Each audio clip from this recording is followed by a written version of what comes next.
So we've got these Bitcoin miners. We saw that they're all part of this blockchain network.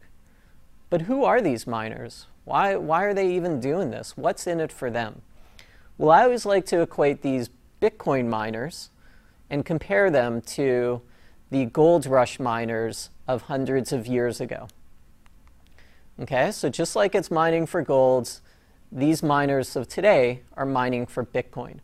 So as you can see on the presentation here, the person on the right is a Bitcoin miner, and his tools of the trade are racks of servers, power, energy, processing power. Whereas the miner of yesterday, who's digging for gold, he had an axe pick, a shovel, a hat with a light, and he was just going around and digging for gold.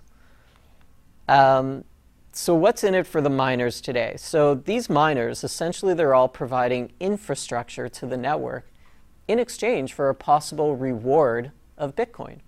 So remember how I was saying every 10 minutes, another Bitcoin miner discovers another block. They solve a mathematical equation. And when that Bitcoin miner discovers that block, they actually get rewarded with Bitcoin. And when they get rewarded, in today's terms, they'd get about 25 Bitcoin, and that actually sets the schedule of how much Bitcoin is released into the world. And that schedule actually mimics how much gold is released into the world. So right now, there's about just over 13 million Bitcoin has been released into the world. By about 2040, it'll be 21 million Bitcoin. And it's a set schedule. There's, as opposed to where Argentina or the US or any other country will print new money every so often based off of political reasons. Well, we need to re-energize the economy. We're going to print some more money.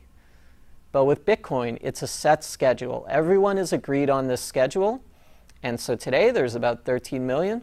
By 2040, it'll be about 21 million Bitcoin. So there's one big difference between the Bitcoin miner of today and the gold rush miner of yesterday. And that's the Bitcoin miner of today, they actually get another revenue source. It's a miner fee. And remember how I was saying in the beginning that as an individual, I get to set what my pricing is. If I want to send Bitcoin to somebody, it's almost like sending a package. If I want the package to arrive tomorrow, I can pay an extra fee, a priority fee, to get it there tomorrow. Well, the same thing with Bitcoin.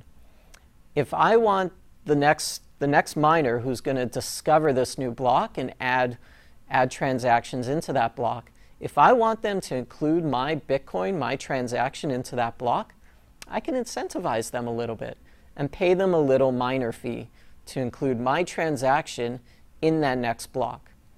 If I don't include a miner fee, well, I may not be guaranteed that my transaction is going to be included 10 minutes later. It could be included the next day or the day after.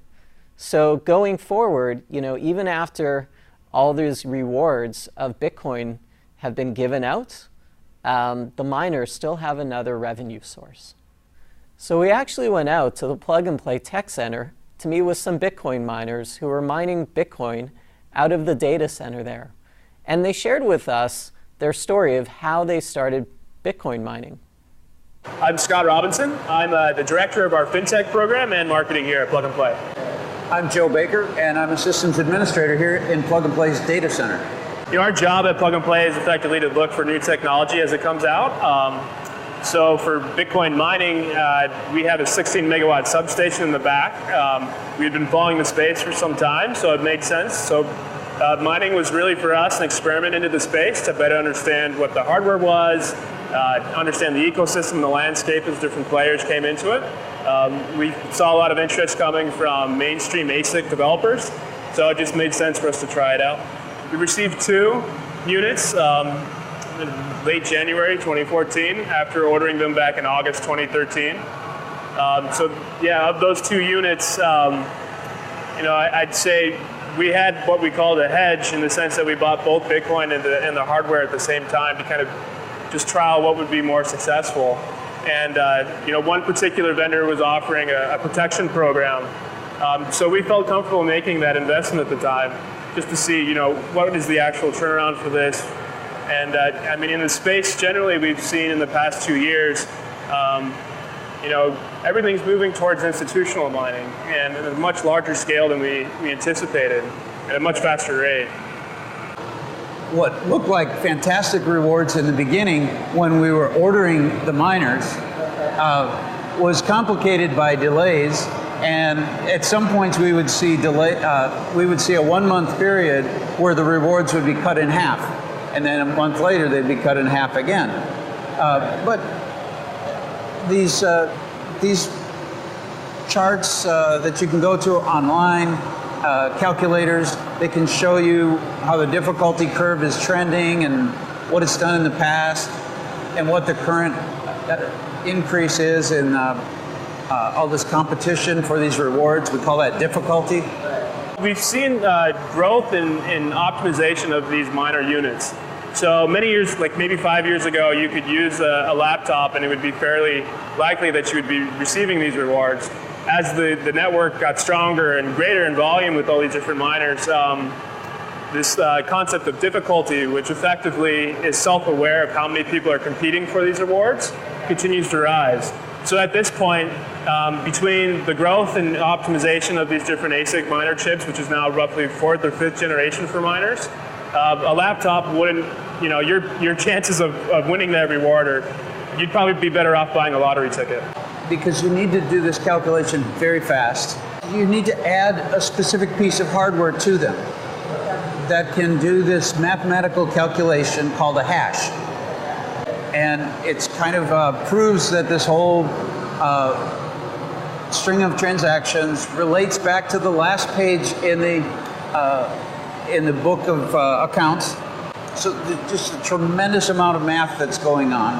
And there's so much involved in getting this answer, and you want to get it before everybody else does, or be a part of a pool or a group of people that are working together so you can share the rewards that come from solving that problem.